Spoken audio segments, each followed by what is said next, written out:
তো hello guys, welcome to my channel wrestle explainer.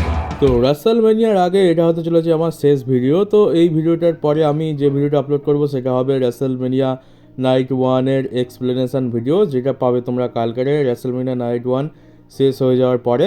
তো এই ভিডিওতে বলার জন্য অনেক নিউজ আছে আর খুবই ইন্টারেস্টিং নিউজ, তো তোমরা শেষ পর্যন্ত দেখতে থাকো। তো সবার প্রথমে কথা বলবো যে আজকের প্যাট ম্যাকাবির শোতে অনেক কিছু হয়েছে। তো প্যাট ম্যাকাবির শোতে মাইকেল কোডি রোডসের ব্যাপারে একটা জিনিস বলে যে সে এতদিন রোমান জেন্সকে দেখেছে, যে রোমান জেন্স তার লাস্ট টাইটেল ডিফেন্স করেছে রয়্যাল রাম্বলে, আর এখন সে একেবারে রাসেলমেনিয়াতে লড়তে চলেছে।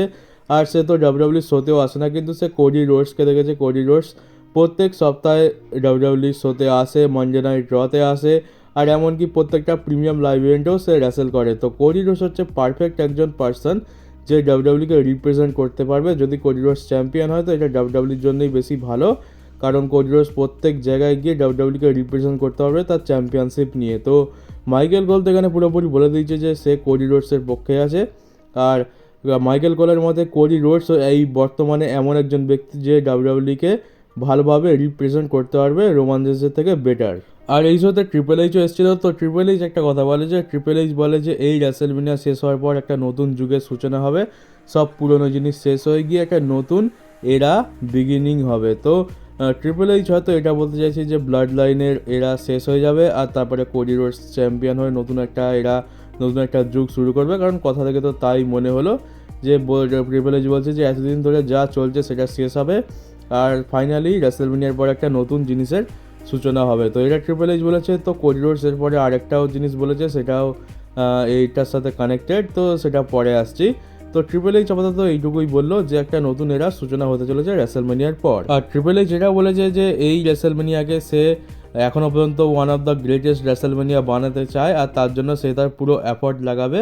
তো দেখা যাক ট্রিপল এইচ কতটা ভালো রাসেলমেনিয়া বুক করতে পারে। আর হ্যাঁ, এই যে রাসেলমেনিয়াটা হতে চলেছে এটা প্রথম রাসেলমেনিয়া যেটা ভিন্স ম্যাকম্যানকে ছাড়া হবে। তো দেখা যাক ভিন্স ম্যাকম্যানকে ছাড়া প্রথম যে রাসেলমেনিয়াটা হতে চলেছে সেটাকে ট্রিপল এইচ সব থেকে গ্রেটেস্ট রাসেলমেনিয়া বানাতে পারে কিনা। তবে আমার মনে হয় হ্যাঁ, হয়ে যাবে, কারণ এখানে যা ম্যাচ আছে আর যা স্টোরি লাইন আছে এটা সব দিক দিয়ে দেখতে গেলে গ্রেটেস্ট রাসেলমেনিয়া হওয়ার যোগ্য। এবারে দেখা যাক রাসেলমেনিয়াতে এটা গ্রেটেস্ট রাসেলমেনিয়া হয় কি না।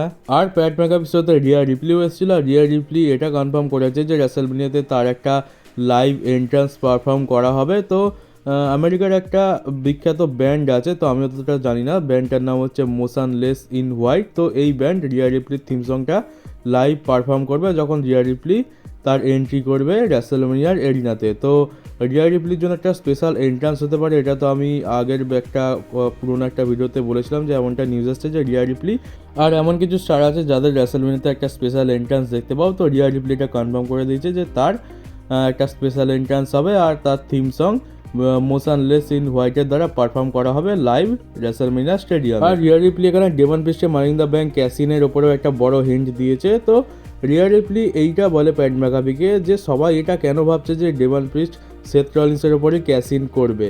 তো সেথ রলিন্স বাদে আরও তো অনেকে রয়েছে যাদের উপর ক্যাসিন করা যেতে পারে। তো রিয়া রিপ্লি এই কথা বললো।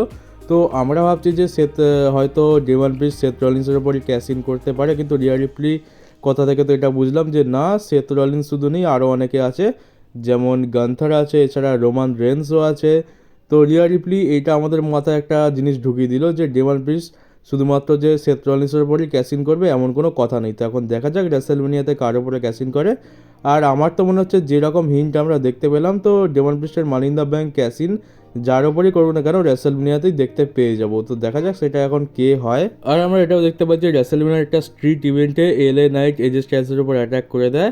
আর এখানে অ্যাটাকটা এমন হয়েছে যে আমরা ছোটোবেলায় স্কুলেতে যখন পড়তাম তখন বন্ধুদের সাথে যেমন মারামারি করতাম ঠিক সেরকমই মারামারি দেখতে পেয়েছি। এখানে কেউ কাউকে ফিনিশার লাগায়নি, কোনো বড় মুভও ইউজ করেনি, জাস্ট ওই গলা চেপে ধরা এইরকম টাইপের যেমনটা আমরা স্কুলে মারামারি করে থাকতাম বন্ধুদের সাথে ছোটোখাটো বিষয়। তো সেই রকমই মারামারি দেখতে পেয়েছি। তো লাস্টে এদেরকে অফিসিয়াল ড্রেসে ছাড়ায়, আর আমরা দেখতে পাই যে এখানে এজে স্টাইলসের নাকটাও ফেটে গেছে, তবে চিন্তার বিষয় নেই, এটা একদিনের মধ্যে ঠিক হয়ে যাবে। তো এদের বিল্ড আপটা আমরা স্ম্যাকডাউনে কম, আর এখানে ওখানে বেশি দেখেছি বাইরেতে।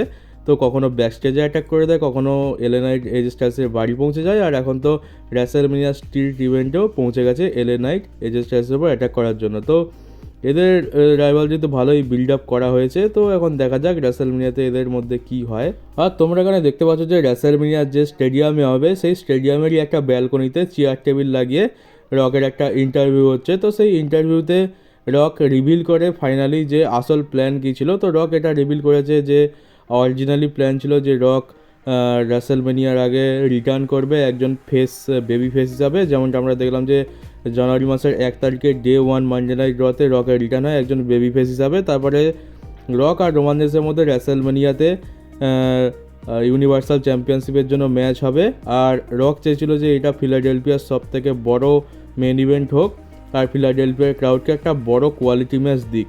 তো রক আর রোমান রেন্স সত্যিকারের একটা বড় কোয়ালিটি ম্যাচ, আর রক চেয়েছিল যে ক্রাউডের সামনে এরকম একটা বড় কোয়ালিটি ম্যাচ দিতে। কিন্তু শেষ পর্যন্ত কী হয় যে আমরা দেখি যে সবাই কোডি রোডসের সাপোর্টার হয়ে যায় আর সবাই হ্যাশট্যাগ উই ওয়ান্ট কোডি চালাতে থাকে। তাই রক বলে যে একজন গ্রেট লিডার সেটাই করা উচিত যেটা লোক ঠিক করবে, মানে দর্শকরা যেটা চাইবে সেটাই একজন গ্রেট লিডারের করা উচিত।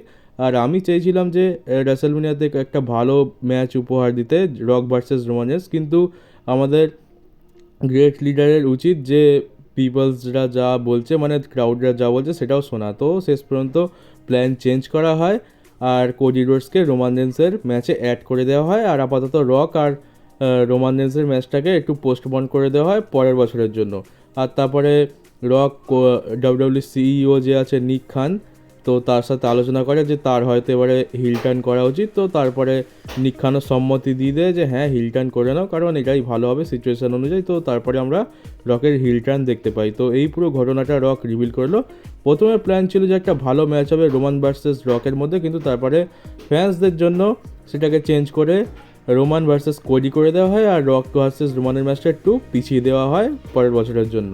আর প্যাট ম্যাকাবির সাথে কোডি রোডসও ছিল, আর সে এটা রিভিল করে যে সে যদি ডাব্লিউডাব্লিউ যে মানে রোমান রেন্সের কাছ থেকে যদি চ্যাম্পিয়নশিপটা রোমান রেন্সকে হারিয়ে নিতে পারে তাহলে সে সেই চ্যাম্পিয়নশিপটার নাম চেঞ্জ করে আনডিসপিউটেড টাইটেল থেকে ডাব্লিউডাব্লিউ চ্যাম্পিয়নশিপ করে দেবে যেমনটা আগে ছিল। আর যদি সে চ্যাম্পিয়নশিপ জিতে যায় তাহলে সে চ্যাম্পিয়নশিপের ডিজাইনও চেঞ্জ করে দেবে।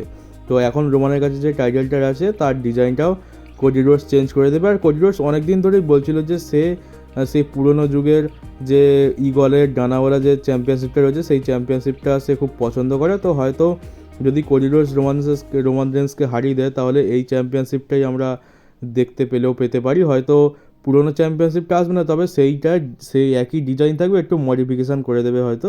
তো কোডি রোডস চ্যাম্পিয়নশিপের ডিজাইন চেঞ্জ করবে আর তার নাম চেঞ্জ করে ডাব্লিউডাব্লিউ চ্যাম্পিয়নশিপ করে দেবে, এটা সে কনফার্ম করে দিয়েছে। আর কোডি রোডস এটা রিভিল করেছে যে রেসেলমেনিয়ার পর রেনেসাস এরার সূচনা হবে। তো রেনেসাস মানে নবজাগরণ, তোমরা বাংলাতে রেনেসাসের মানে হচ্ছে নবজাগরণ। তো রেসেলমেনিয়ার পর কোডি রোডস যখন জিতে যাবে তো তারপরে নবজাগরণ ঘটবে আর রেনেসাস এরার সূচনা হবে। তো কোডি রোডস বলে দিয়েছে যে ব্লাড লাইনের এরা শেষ হয়ে যাবে আর তারপরে কোডি রোডসের যে এরা শুরু হবে সেটা হবে রেনেসাস এরা।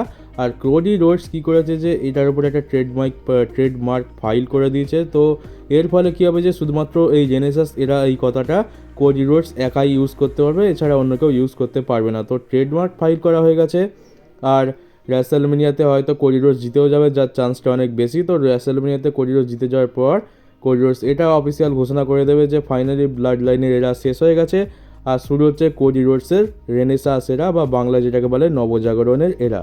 আর কোডি রোডস এটাও কনফার্ম বলে দিয়েছে যে সেই জিতবে রেসেলমেনিয়াতে, কোনো চান্স নেই রোমান রেন্সের জেতার, যাই পারে হয়ে যাক না কেন সে জিতেই ছাড়বে চ্যাম্পিয়নশিপ। আর তাছাড়া দেখতে গেলে ট্রিপল এইচও কিছুক্ষণ আগে আমি বললাম ভিডিওতে যে ট্রিপল এইচও বলেছে রেসেলমেনিয়ার পর সব কিছু শেষ হয়ে গিয়ে একটা নতুন এরা স্টার্ট হবে। আর কোডি রোডসও রেনেসাস এরা ট্রেডমার্ক ফাইল করে দিয়েছে রেসেলমেনিয়াতে জেতার আগেই। তো সব কিছুতে এইদিকে ইন্ডিকেট দিচ্ছে যে কোডি রোডসই জিততে চলেছে আর রোমান রেন্সের ব্লাড লাইনের এরা আর ট্রাইবাল চিফের ফাইনালি এন্ড হতে চলেছে। তো ট্রিপল এইচও কনফার্ম করে দিয়েছে। মাইকেল কোলও বলে দিল যে এখন ডাব্লিউডাব্লিউকে রিপ্রেজেন্ট করার জন্য কোডি রোডসই বেস্ট রোমান রেন্সের থেকে। আর কোডি রোডস তো কনফার্ম করে দিয়েছে যে সেই জিতবে আর রেনেসাস এরা বা নবজাগরণের যুগের সূচনা হবে।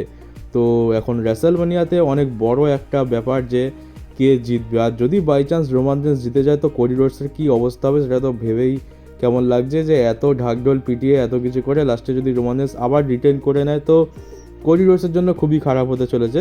তো এখন দেখা যাক রেসেলমেনিয়াতে কী হয়। আমার তো আর ওয়েট হচ্ছে না, রেসেলমেনিয়া নাইট 2 যতক্ষণ না শেষ হবে আমি তো শান্তি পাবো না। তো এরপরে যে নিউজটা রয়েছে, কোডি রোডস একটা জিনিস রিভিল করেছে যে ডাব্লিউডাব্লিউর তরফ থেকে তাদের ট্রাভেল করার জন্য একটা পার্সোনাল বাস দেওয়া হয়। তো কোডি রোডসের যে পার্সোনাল বাসটা দেওয়া হয়েছিল, তো তাতে কোনো কারণে আগের দিন রাতের বেলায় আগুন লেগে গেছিলো, তো যার ফলে সেই বাসটা সে আর ইউজ করতে পারেনি। তো কোডি রোডসকে সেথ রলিন্স তার নিজের বাসে আশ্রয় দেয়, আর কোডি রোডস আর সেথ রলিন্স একই বাসেতে যাওয়া আসা করে, যেটা সেথ রলিন্সের কাস্টম বাস। তো এখন বন্ধুত্ব তো একদম টপে রয়েছে, বন্ধুত্ব খুব ভালো চলছে। তো রেসলম্যানিয়াতে গিয়ে দেখা যাবে যে বন্ধুত্ব কত গভীর। তো এই একটা ইনসিডেন্ট কোডি রোডস শেয়ার করলো। আর একটা বড় নিউজ এসছে, যেটা হলো যে ফিলাডেলফিয়াতে এই মুহূর্তে ডাস্টিন রোডস মানে কোডি রোডসের দাদা আর হার্ডি বয়েজ এই তিনজনকেই দেখা গেছে।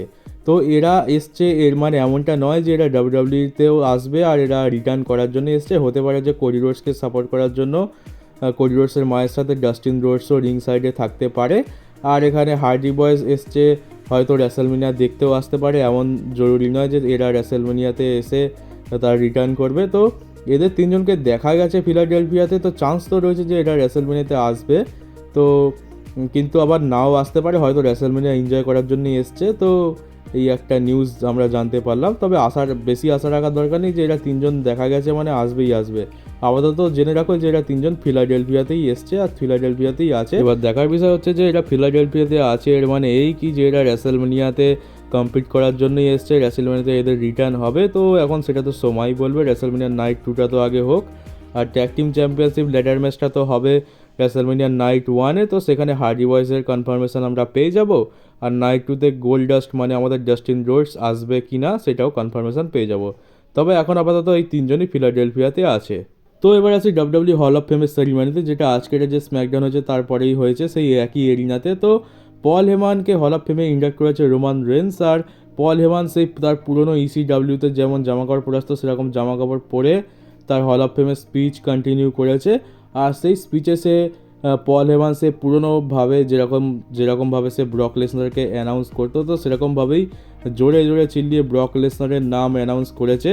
তো এটাও একটা ভালো বিষয় যে পল হেমান পুরো এরিনা ভর্তি দর্শকদের সামনে ব্রক লেসনারকে সেই পুরনোভাবেই ইন্ট্রোডিউস করেছে অ্যাজ এ তার ক্লায়েন্ট। এছাড়া আমরা দেখতে পাই যে আর রোমান রেন্স পল হেমানকে রেসলম্যানিয়াতে ইন্ডাক্ট করেছে। তো রোমান রেন্স পল হেমানের ক্যারিয়ার নিয়ে অনেক ভালো ভালো কথা বলেছে, অনেক কিছু বলেছে, কিন্তু গুরুত্বপূর্ণ বিষয় একটা কথা বলেছে যে রোমান রেন্স দর্শকদের উদ্দেশ্যে বলেছে যে তোমরা যখন দেখবে যে পল হেমান আমার সাথে আর নেই, তখন বুঝবে যে ট্রাইবাল চিফের অফিসিয়ালি এন্ড হয়ে গেছে, ট্রাইবাল চিফও আর অফিসিয়ালি নেই।